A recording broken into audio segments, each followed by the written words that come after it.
It has some of the most extraordinary and beautiful landscapes known to man, and a unique food world to match.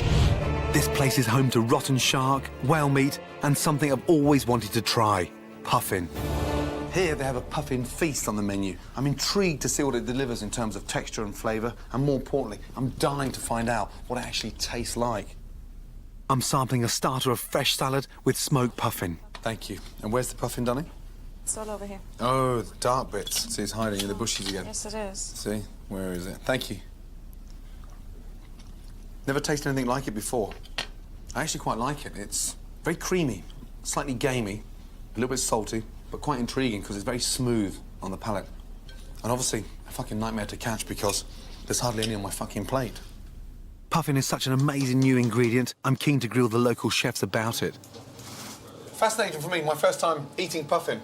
Very dark. Yeah, very dark. Rich bird. Yeah. And it smells a little bit like liver. It's quite dark. Like lamb liver. Dark meat, a little bit like game, like you said. Yeah. And yeah, really rich flavor. I enjoyed it. I'm intrigued by it. Thank you. Having tasted puffin for the first time, I want to find out where they come from and learn the age-old way of hunting them. So I'm moving further south. I've seen some airports in my time, but this is taking the piss.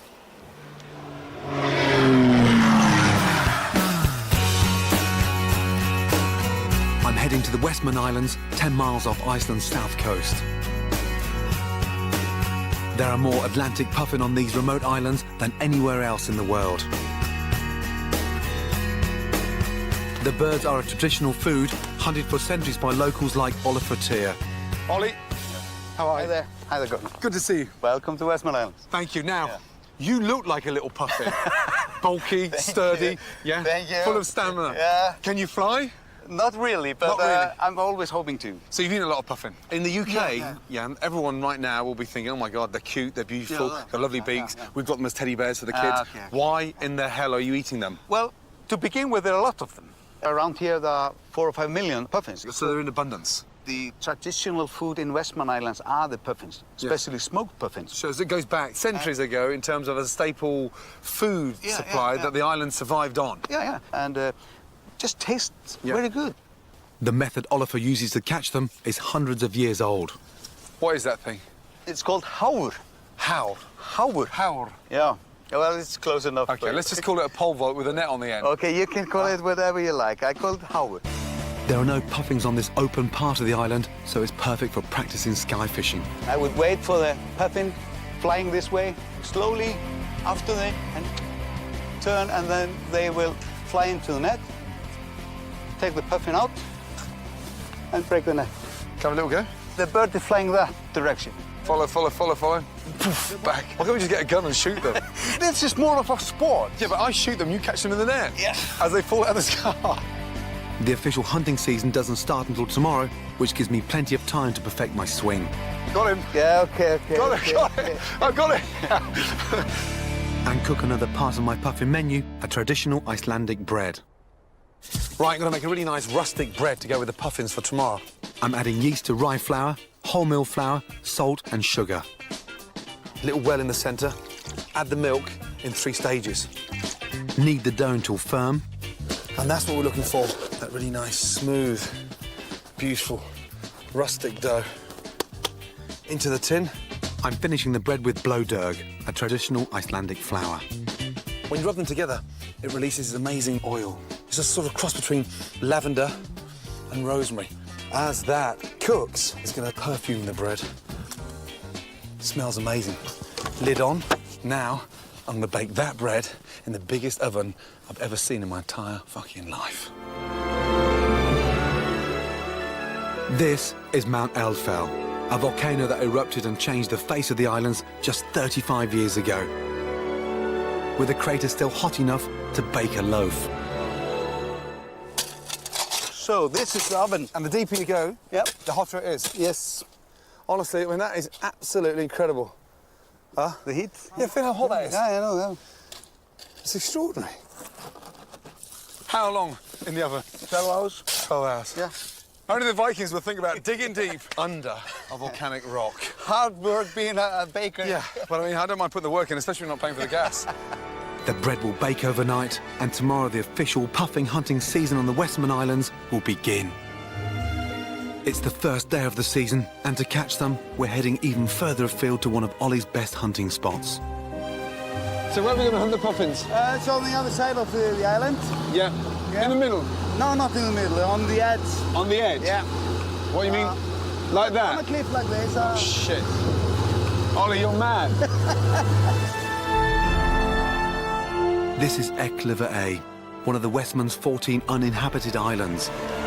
It was difficult to access from the water, and having clambered to the top for an hour, I couldn't quite believe where I ended up.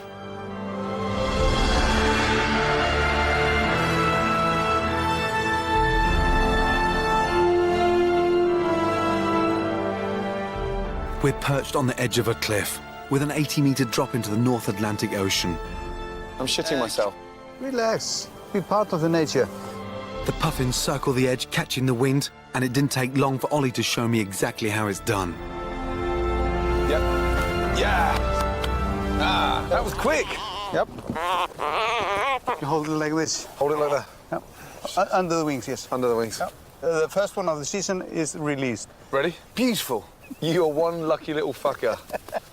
Ah, right in my fucking nose. It likes your nose. Shit. It's gone. Fucking slice my nose. You little bastard. Ready? Yeah. And go. That's the last time I'm kissing a fucking puffin. Right, stop fucking around. We're on the side of a cliff. Huh? At 250 feet, this wasn't going to be easy. Very close, very close. I'm just worried about standing up on the side of this.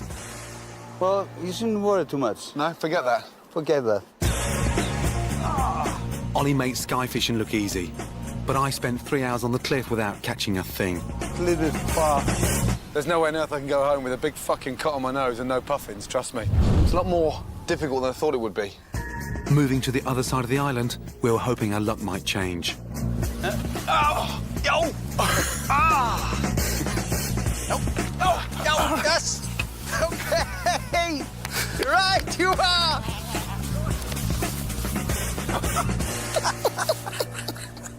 I was not letting that one go. Okay. No chance. Out. You got one! You won't starve. Jesus Christ almighty. It had taken 5 hours, but I'd finally got the hang of it.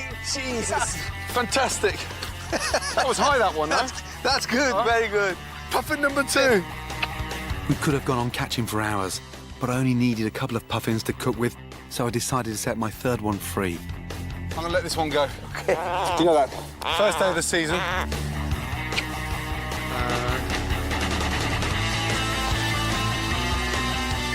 You got 2. I got 2. Yeah. That's a good number. That's a good number. Let's go. Back on the main island, Ollie showed me the best way to de-breast the birds. Just break. One like. Snap and break. Yep. Right. And then do it like this. Okay. It's ready to do. That's incredible. Yeah. In here you have the heart. The heart, yeah. Yeah. You want one? Would you eat that? Yeah.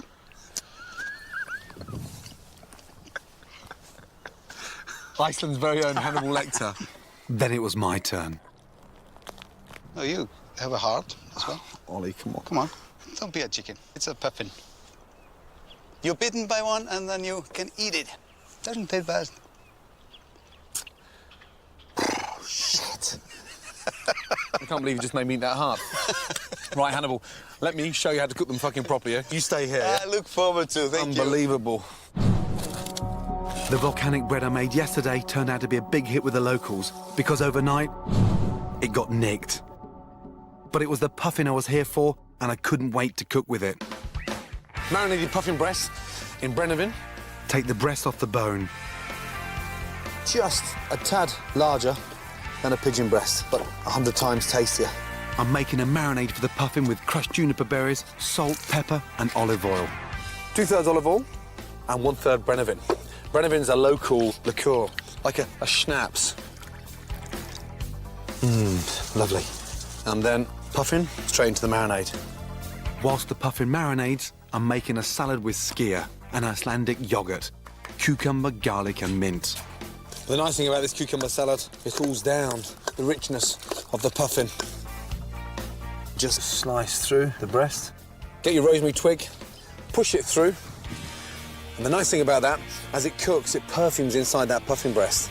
It's a very lean bird, so I don't want this thing to dry out.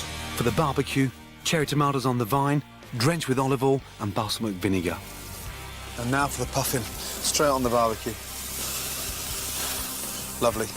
Literally 1 minute each side. And once I've barbecued them, they're going back in the marinade. Nice. Bread. Now, unfortunately, our bread got nicked last night, so this is one Ollie cooked at his house. The tomatoes just sat on the bread. Skin, cucumber salad, and then this, our puffin breast. Just pull out the rosemary. Wow, that is delicious. And that is our perfect puffin, fit for any fucking Viking. Ollie's invited his sons down to see if my puffin passes the test. I'm dying to see what you think in terms of flavour. Have you ever eaten it that rare? No, this tastes much better than I ever expected. Really? Yeah. Good man. For me, the flavour of puffin is unique. I love it. And here's the good news. Yeah? Now I've got my licence. Yeah. I'm coming back. You got your license. Yes.